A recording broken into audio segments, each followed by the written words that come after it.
Ако някой сподели колко го боли, с очи пълни със сълзи, не иска да прости. Припомни му за Исус, как плати за нас, и питай колко удара понесе този час. Имаме спасение в раните му, имаме освещение във всяка капка кръв, носи изцеление словото на Бог, молитва и хваление чрез святият му дух. Носи изцеление словото на Бог, в молитва и хваление чрез святият му дух.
Segneme, ha!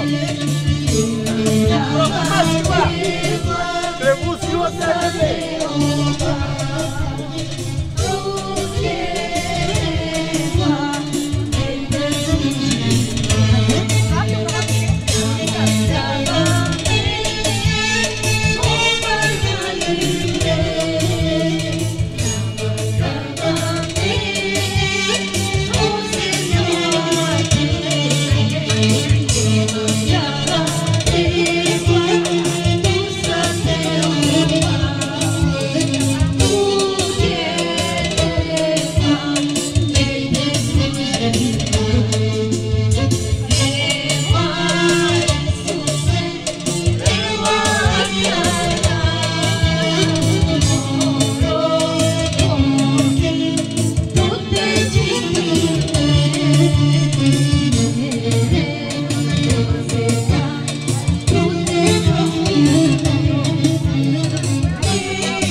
Благодарим тази привилегия, за това, че може да бъдем на това място и да се радваме.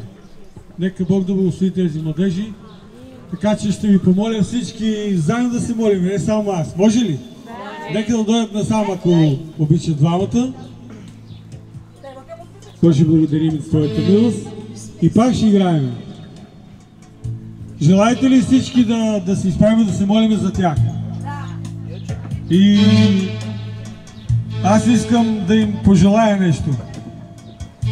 Тъй като това нещо се записва и може пак да си го гледат след това, искам да ви пожелая от тук натам Бог да ви дава мъдрост как да вървите в живота за напред. До сега сте били ученици, младежи и така нататък. Но от тук натам вече вярвате, че живота се променя. И ние бяхме ученици и всичко ни е било равно. Но подгответе се от тук натам да вземете живота в ръцете двамата. И Бог да ви даде мъдрост. Да ви даде помежду вас да имате любов, двамата. И тази любов никога да не охлане помежду вас. Така че както сте сега, като млади заедно, Бог да ви даде да бъдете и до дълбока старост заедно. Нека Бог да ви благослови, Божията благодат и Божията любов да бъде в семейството ви. Възрастните трябва да им помагат. И повече да слушат кой кого. Ти тях ще ги слушаш повече, нали? Добре. Искаш ли пред нас да им пожелаеш нещо ти? Айде, брат, заповядай. Ела при мене. Няма нищо страшно. Затова сме тук. Да са живи и здрави и нека Бог да ги благослови с детето. Обичам ви много.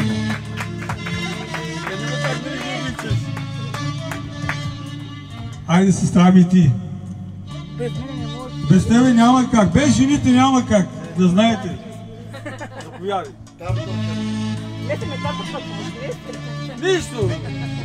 Важно всичко да е добре. Аз пожелавам на децата ми първо да търсят Божието царство, да ходят по пътя му истински, да го търсят и Господ да ги благослови винаги да са ръка за ръка заедно до любовта си, до старостта си.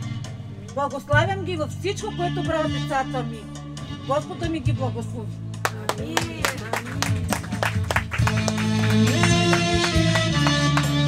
Ще благодарим за Твоето милост. Знаете ли, брат и сестри, Божието Слово ни казва, че децата са ни дар от Бога. И вие вярвате ли всички, че те са дар от Бога? Всяко едно нещо, което Бог ни е подарил, е чудесно, да знаете. Така че, нека да се радваме всяко за децата ни. По някой път някой казва, децата са лоши. Не, няма лоши деца, разбирате ли? Защото няма нещо, което Бог да ни е дал да е лошо. Така че децата са ни добри. И аз благодаря за това, че те станаха причината двамата ние днеска да сме тук. И слава да бъде на Господа. Божието Слово ни казва да се радваме всякога. Така че ето ние имаме днеска възможност да се радваме заедно с тях. За това, че те изкараха училище, зарадваха родителите. Бог им е подарили на тях едно детенце, нека да бъде живо и здраво. И Бог да им даде мъдрост как да го отглеждат. Бъдете благословени. Нека да пеем и да се радваме в Господа. Кой сте моли? Боже, благодарим Ти за Твоята милост. Нека всички заедно да се молим, да издигнем ръце към тях. Боже, благодарим за Твоята милост. Благодарим Ти, Боже, да си за тези деца, Господи. Молиме Те, Боже, Ти да му стоиш семейството им. Нека Твоето ръководство да бъде в живота им. Ние ти благодарим за това, че ги познаваме и ти отдаваме цялата слава, Господи, на силите. Изпълвай сърцата им, Боже, всяко с радост, Господи. И нека ти да снабдиш всяка техна нужда, Господи, според Твоето богатство и слава и сила и мощ. На Тебе отдаваме цялата слава, Господи. Благодарим ти, Боже, на силите. Благослови родителите им, Господи, на силите. Моля те, Боже, всяко да им дадеш единомисли и единодушие, Господи. Всяко да бъдат радостни в Твоето име, Боже. Ръководи ги, Господи, чрез Духът си, Боже. Управлявай живота им, Боже, на силите. И нека Те, Боже, на силите, да бъдат в Твоя дом всякога. В името на Исус, Боже, на силите. Благодарим ти за тях. На Тебе да бъде чест и хвала, Боже, на силите. Амин, Боже, на силите. Амин. Нека Бог да ви благослови. Пасторката, да, пасторката го няма, пасторката е тук, така че може да каже, да, каквото желая. Бог да ни благослови, пасторката, заповядай. Бъдете благословени. Господа ви благослови. Амин. Каквото поискате в Божие име, Господа Амин, ви Боже. дава. Алелуя, Боже, благодарим ти, Господи, на силите. Ами, ако някой друг иска нещо да им пожелаем, микрофон е ваш, както казват музикантите. Нали така беше? Микрофон е ваш, казват. Ако някой иска нещо да каже, не може. Ако не, играйте, радвайте се, пейте и така. А? Точно благодарим. Аз искам да я... Айде, моите съпруги иска да ви пожелая. Пожелавам ви бъдещето, което има пред вас, да го живеете. Винаги Господа е пред вас и да ви опътва в живота. И когато правите бели, върнете се към Господа. И Господ няма да ви застави. Защото ние хората често се грешаваме. Но има този, който ходатай, който няма да ни застави. Няма да ви забрави. Нека и детето ви да расте в Божия дом, за да бъде за Негово притежание. Да растете и да се хвалите само с Господа. Амин. Бог да ги благослови. Аз казвам, че децата са ни вече благословени, братите, разбирате ли? Щом ние сме в Божието присъствие, Божието помазание, Словото ни казва, че ние като вярваме, децата са ни благословени, така че вие сте благословени. Щом вашите родители са в църквата, вие сте благословени. Така че радвайте се на това, което Бог ви е дал. Бъдете